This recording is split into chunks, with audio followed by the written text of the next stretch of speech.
Bom dia, sexto ano. Como que vocês estão? Muita saudade de vocês, muita saudade das nossas aulas legais, de laboratório, dessa turminha que eu sou realmente muito apaixonado. Mas nós estamos vivendo um momento único, né? Um momento que todos esses anos de vida eu nunca passei por isso, eu nunca imaginei passar. E o melhor, o mais sensato é a gente ficar em casa, se cuidar, como vocês estão vendo, não é brincadeira. E puxem a orelha do papai, da mamãe, dos avós, não deixem eles saírem. Precisamos desse momento de quarentena, de isolamento. E, se Deus quiser, vai passar. E muito em breve eu estarei aí com vocês nas nossas aulas, na sala, no laboratório e em outros ambientes da escola. Temos muita coisa para aprender ainda esse ano, bastante coisa legal.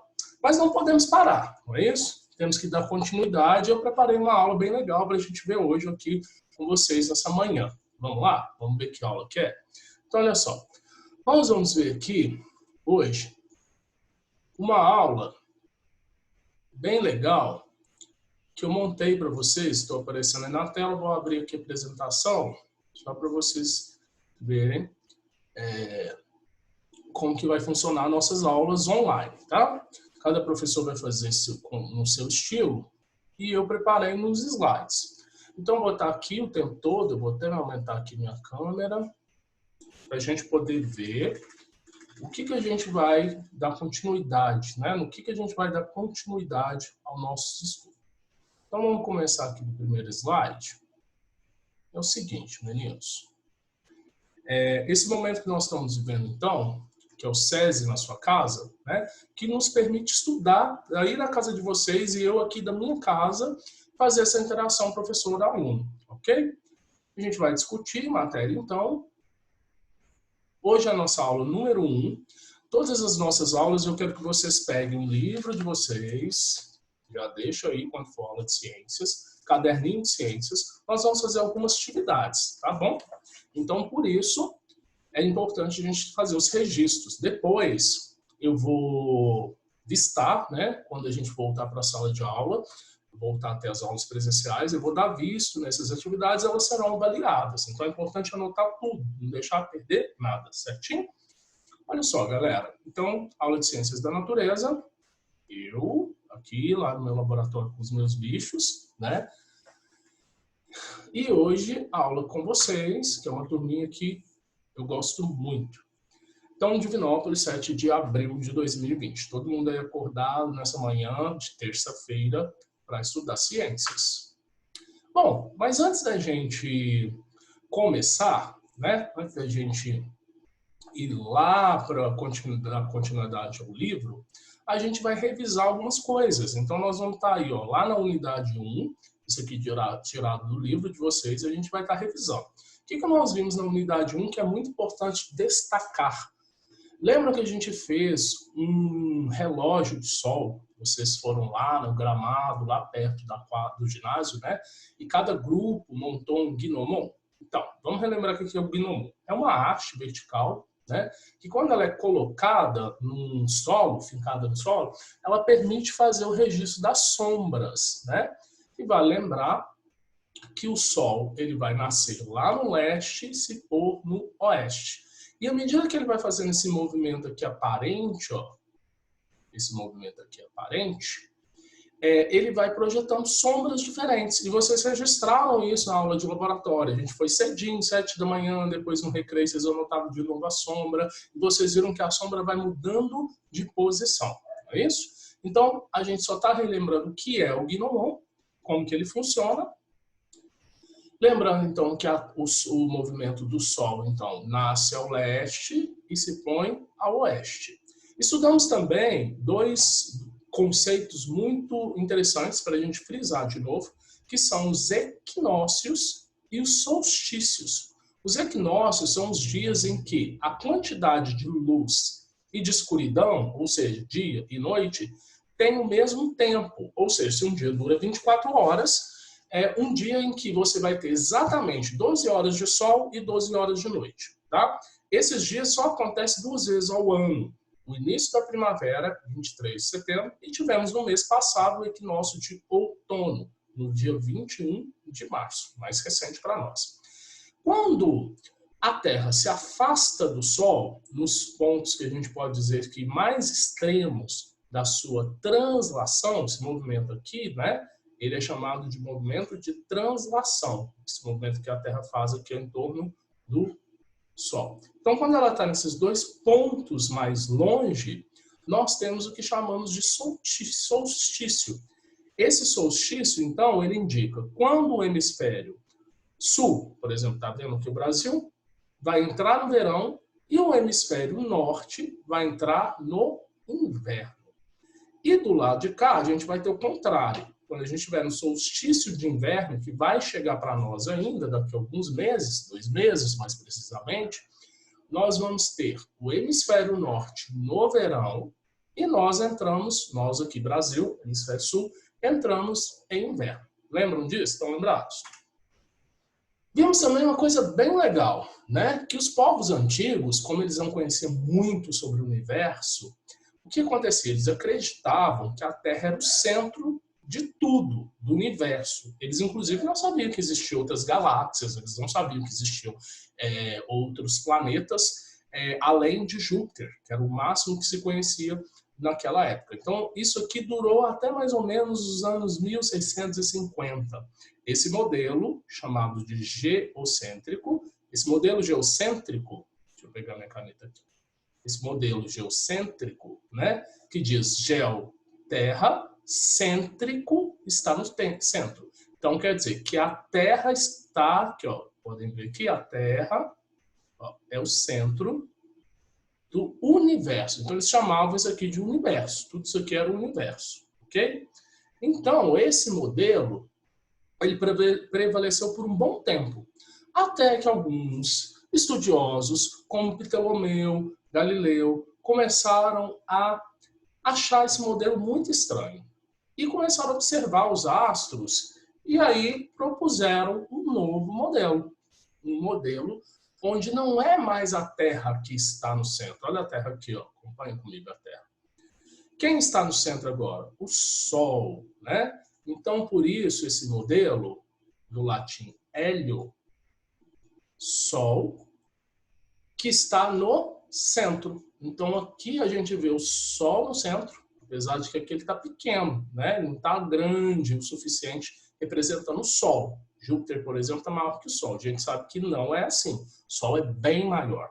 Então, a gente pode perceber que o Sol está no centro e os planetas do sistema solar, então nesse modelo já se sabia que não era o universo inteiro, só os planetas do sistema solar giravam em torno do Sol, correto? Então é importante a gente saber que existem esses dois modelos. O geocêntrico não existe mais, ele foi, vamos dizer assim, derrubado por esse novo modelo, que é o modelo heliocêntrico que a gente estuda até hoje, correto?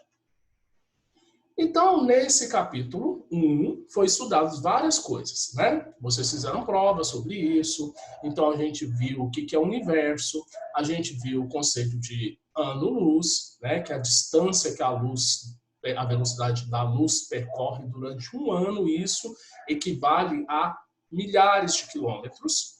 Nós vimos o que são as galáxias, que a Via Láctea é a galáxia onde se encontra o sistema solar, o Sol e a Terra.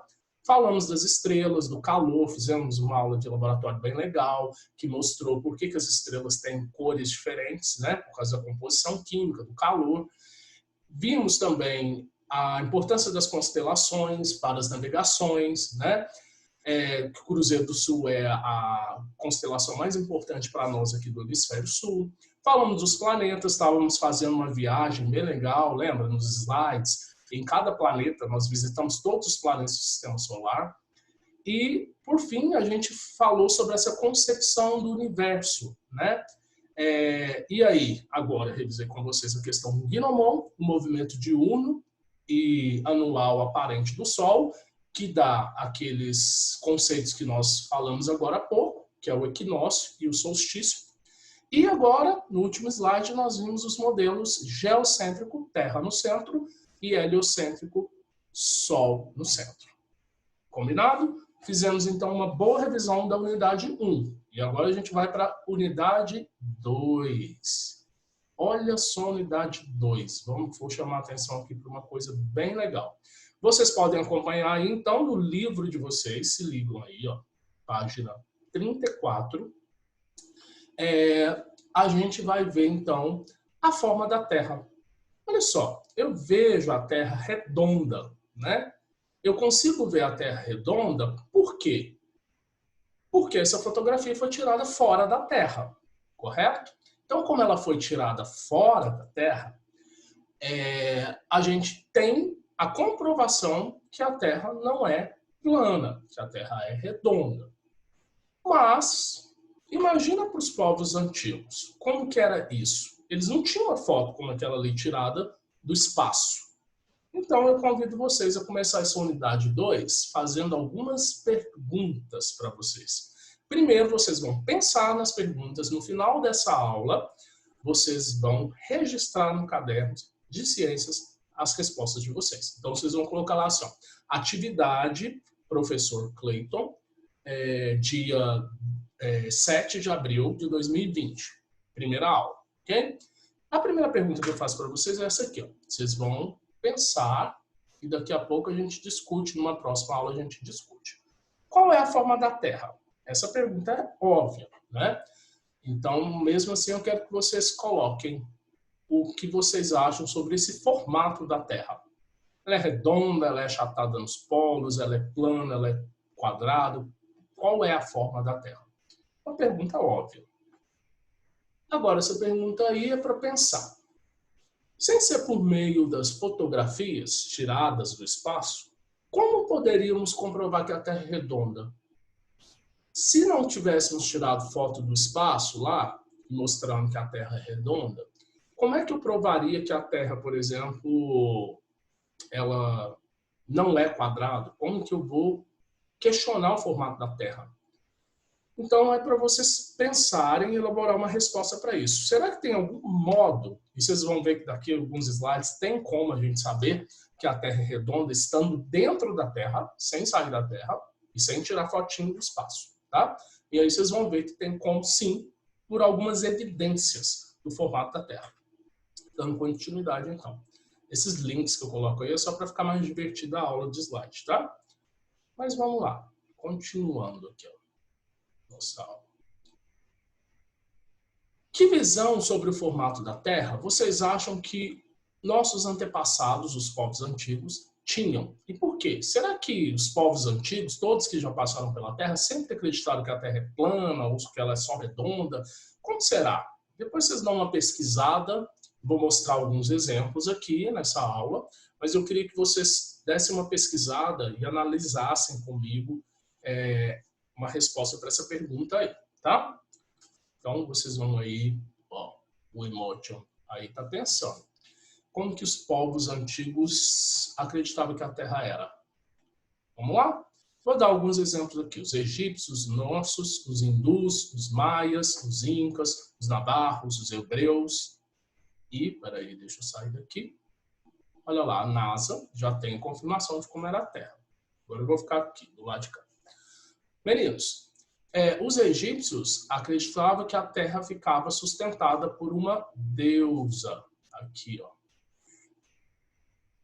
Aí, aqui tem uma embarcação, um navio, e esses deuses egípcios sustentavam a Terra. Já os nossos acreditavam que existia uma árvore que sustentava a Terra, onde a gente pisa, né? E que a gente ficava dentro de uma esfera, como se fosse uma bolha. Olha os hindus, que interessante. Eles tinham vários deuses e entre eles idolatravam animais, né? Tartarugas, serpentes, elefantes. E aí eles acreditavam, olha como que é complexo essa visão dos hindus sobre o formato da Terra. Que a Terra estava sustentada por 3 elefantes que estavam em cima de um casco de uma tartaruga, que estava em cima de uma serpente. E a serpente fechava o céu. Bem imaginação bem, né? Bem forte aqui. Teve que usar uma imaginação. Imagina se fosse assim mesmo, né, galera? Mas a gente sabe que não. Os maias que viveram lá no México, né? Eles, da América Central, principalmente no México, Eles tinham essas pirâmides aqui. Eu não sei se vocês já estudaram eles com o professor Braulio, mas vão estudar. Provavelmente, se não estudaram, ainda vão estudar. Os povos maias, os povos incas, os astecas, né?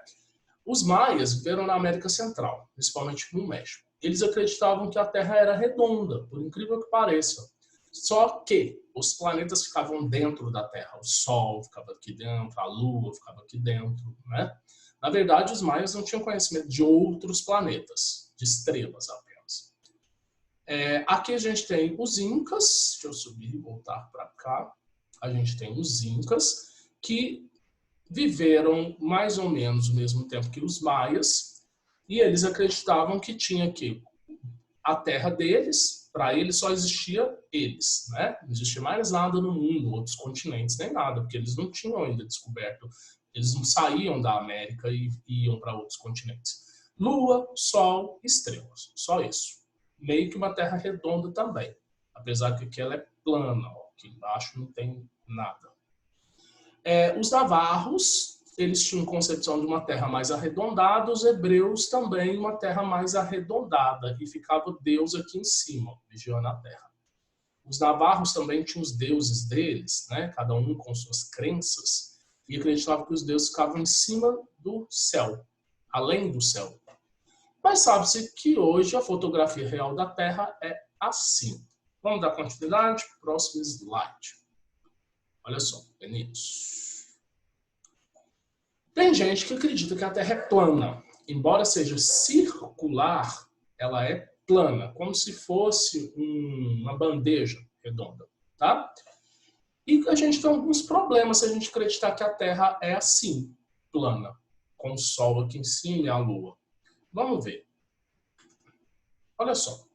Afinal de contas, lembra daquela pergunta que eu fiz para vocês? Se a gente não tivesse como fotografar a Terra fora da Terra, né? Ou seja, se a gente não tivesse como fotografar a Terra do espaço e ver que a Terra é redonda, como que a gente ia comprovar que a Terra realmente é redonda?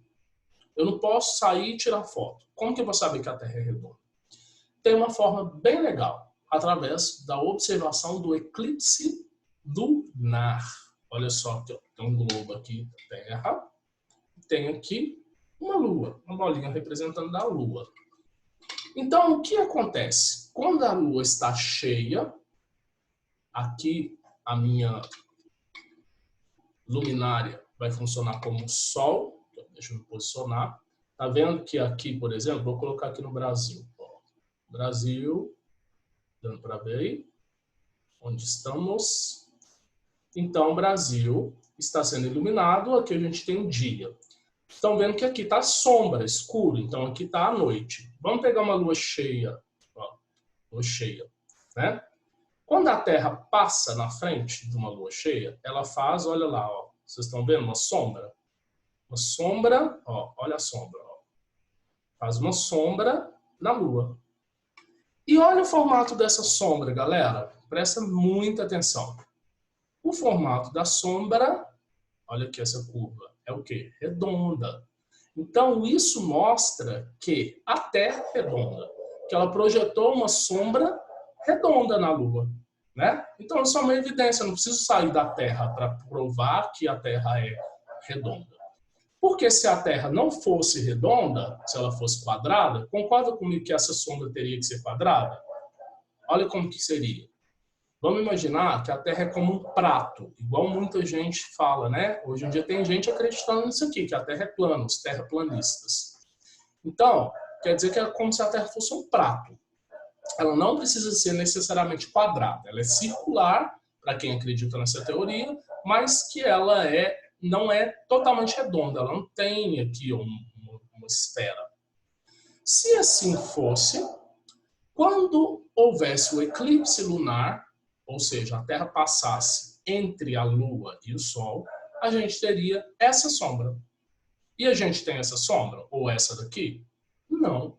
A gente não tem essa sombra. Porque a Terra é o quê? Redonda. Ficou claro? Vamos passar então. Outra prova de que a Terra realmente, dá para cá, que a Terra realmente é redonda. Quando a gente observa um navio na linha do horizonte, não sei se vocês já foram para a praia e viram um navio sumir na linha do horizonte. Você está olhando um navio, olhando um navio, olhando um navio, de repente ele some. O que acontece? Se a Terra fosse quadrada, o navio ia fazer isso aqui, ó.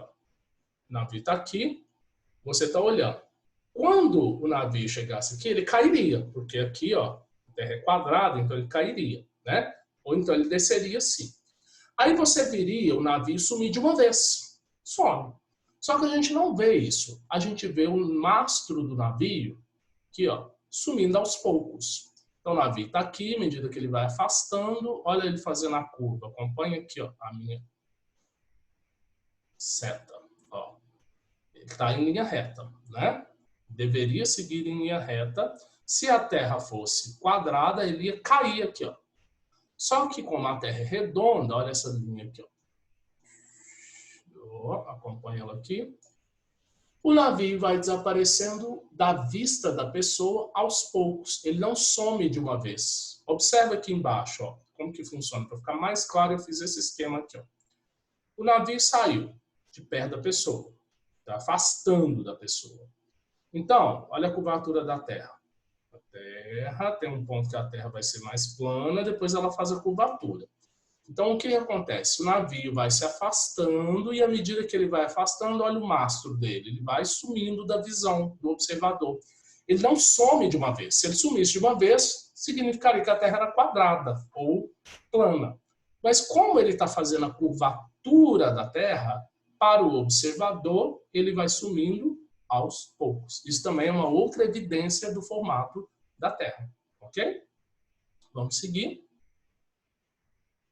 E por hoje, galerinha, é só. Essa primeira aula nossa foi mais uma aula revisional. Agora eu quero que vocês voltem no vídeo aqui, voltem lá nos slides, leiam aquelas 3 perguntinhas, façam ela, que na nossa próxima aula a gente vai dar continuidade a esse assunto, tá? Do formato da Terra, das evidências da Terra.